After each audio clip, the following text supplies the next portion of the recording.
Hi hello അസ്സലാമലൈക്കും. പുതിയ വീഡിയോയിലേക്ക് എല്ലാവർക്കും സ്വാഗതം. അപ്പോൾ ഇന്നത്തെ റെസിപ്പി എന്ന് പറയുന്നത് നല്ല ടേസ്റ്റിയും നല്ല ഫ്ലഫി ആയിട്ടുള്ളൊരു ഭട്ടൂരയുടെ റെസിപ്പിയാണ് കേട്ടോ. അപ്പോൾ ഈ ഭട്ടൂര എങ്ങനെ തയ്യാറാക്കണം നോക്കാം. അപ്പോൾ ആദ്യം തന്നെ ഞാൻ ഒരു പാത്രത്തിലേക്ക് 2 കപ്പ് മൈദയാണ് ഇട്ട് കൊടുത്തിട്ടുള്ളത്. അതിലേക്ക് ആവശ്യത്തിന് ഉപ്പ് ചേർത്ത് കൊടുക്കാം.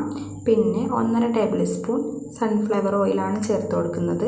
നമുക്ക് വേണമെന്നുണ്ടെങ്കിൽ സ്മെല്ലില്ലാത്ത ഏത് ഓയിൽ വേണമെങ്കിലും ചേർത്ത് കൊടുക്കാം കേട്ടോ. പിന്നെ നല്ലപോലെ ഒന്ന് മിക്സ് ചെയ്തെടുക്കാം കേട്ടോ. വെളിച്ചെണ്ണ ഒരിക്കലും ചേർത്ത് കൊടുക്കരുത്.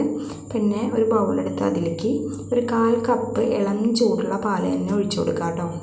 പിന്നെ അതിലേക്ക് 1.5 ടേബിൾ സ്പൂൺ ഈസ്റ്റും 1 ടീസ്പൂൺ പഞ്ചസാരയും കൂടി ചേർത്ത് നല്ലപോലെ ഒന്ന് മിക്സ് ചെയ്ത് നമുക്കിതൊന്ന് 2-3 മിനിറ്റ് ഒന്ന് മാറ്റി വയ്ക്കാം കേട്ടോ. അപ്പോൾ അങ്ങനെ 2-3 മിനിറ്റ് ഒന്ന് മാറ്റി വെച്ച പാലാണ് കേട്ടത്. പിന്നെ നേരത്തെ മിക്സ് ചെയ്ത് വെച്ചിട്ടുണ്ടായിരുന്ന മൈദപ്പൊടി നമുക്ക് അതിലേക്ക് ഒരു 3 ടേബിൾ സ്പൂൺ തൈര്, പുളിയില്ലാത്ത തൈരാണ് കേട്ടോ. പിന്നെ നേരത്തെ മിക്സ് ചെയ്ത് വെച്ചിരുന്ന പാലും കൂടി ചേർത്ത് നല്ലപോലെ ഒന്ന് കുഴച്ചെടുക്കുക കേട്ടോ. പിന്നെ നമുക്ക് ഈ പാലിൻ്റെ ഇതിലാണ് കുഴച്ചെടുക്കുന്നത്. അപ്പോൾ വെള്ളം കുറവ് പോലെ തോന്നുകയാണെന്നുണ്ടെങ്കിൽ ഇളം ചൂടുള്ള വെള്ളം ഒന്ന് ചേർത്ത് കൊടുക്കുക കേട്ടോ. അപ്പോൾ ഞാൻ ഒരു 3 ടേബിൾ സ്പൂൺ വെള്ളമാണ് എടുത്ത് വെച്ചിട്ടുള്ളത്. അപ്പോൾ അത് കുറേശ്ശെ ആയിട്ടൊന്ന് ചേർത്ത് കൊടുക്കാം കേട്ടോ. അപ്പോൾ അങ്ങനെ ഞാനിപ്പോൾ 3 ടേബിൾ സ്പൂൺ വെള്ളം കൂടി ചേർത്ത് നല്ലപോലെ ഒന്ന് കുഴച്ച് വെച്ചിട്ടുണ്ട്. ഇനി ഒരു പാത്രത്തിൽ ഞാൻ കുറച്ച് സൺഫ്ലവർ ഓയിൽ ഒന്ന് പരട്ടി കൊടുക്കുകയാണ് കേട്ടോ. ഇതിലേക്ക് നമുക്ക് ആ കുഴച്ച് വെച്ചിട്ടുള്ള മൈദ ഒന്ന് വെച്ച് കൊടുക്കാം. പിന്നെ അതുപോലെ തന്നെ അതിൻ്റെ മുകൾ ഭാഗത്തുമായിട്ട് നമുക്ക് കുറച്ച് ഓയിലൊന്ന് സ്പ്രെഡ് ചെയ്ത് കൊടുക്കാം കേട്ടോ. ഇനി നമുക്ക് നല്ലപോലെ ഒരു കോട്ടൻ്റെ തുണിയെടുത്ത് തുണിയൊന്ന് നനച്ചതിന് ശേഷം നമുക്കിതിൻ്റെ മുകളിലൊന്ന് ഇട്ട് വെച്ച് കൊടുക്കാം. എന്നിട്ട് നമുക്കിതൊന്ന് അടച്ച് കുറച്ച് നേരം മാറ്റി വയ്ക്കാം കേട്ടോ. അപ്പോൾ അങ്ങനെ 1 മണിക്കൂറാണ് മാറ്റി വെച്ചിട്ടുള്ളത് കേട്ടോ. അപ്പോൾ 1 മണിക്കൂർ ഞാൻ കഴിഞ്ഞതിന് ശേഷം എടുത്ത് നോക്കിയപ്പോൾ നല്ലപോലെ തന്നെ അത് പൊന്തി വന്നിട്ടുണ്ട് കേട്ടോ. മാവൊന്ന് ഡബിൾക്കായിട്ട് വന്നിട്ടുണ്ടാവും കേട്ടോ.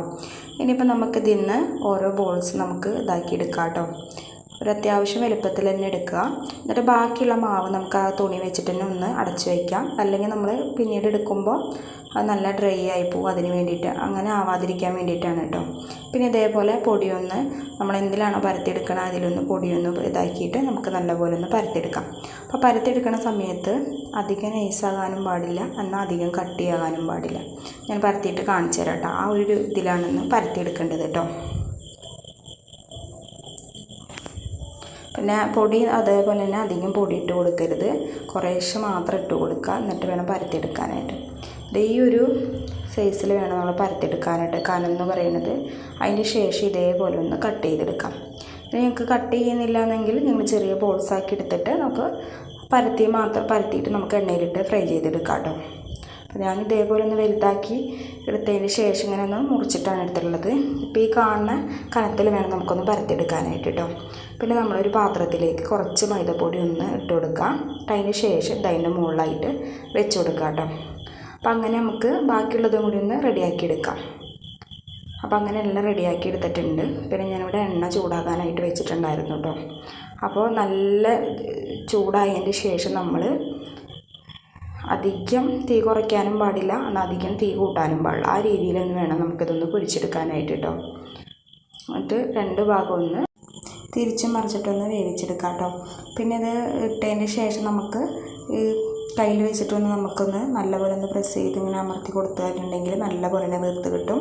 അല്ലെങ്കിൽ എണ്ണ ഇങ്ങനെ അതിൻ്റെ മുകളിലേക്കായിട്ട് എണ്ണ ഇങ്ങനെ ഒന്ന് കോരി ഒഴിച്ച് കൊടുത്താൽ മതി കേട്ടോ. അപ്പോൾ നല്ല രീതിയിൽ തന്നെ പൊന്തി വരികയും ചെയ്യും കേട്ടോ.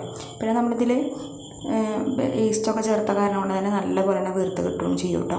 പിന്നെ നമ്മൾ പൂരിയൊക്കെ ഫ്രൈ ചെയ്യണ പോലെ ഒറ്റയടിക്ക് തന്നെ നമുക്കിത് തീ കൂട്ടി വെച്ചിട്ട് ചെയ്യാതിരുന്നാൽ മാത്രം മതി കേട്ടോ.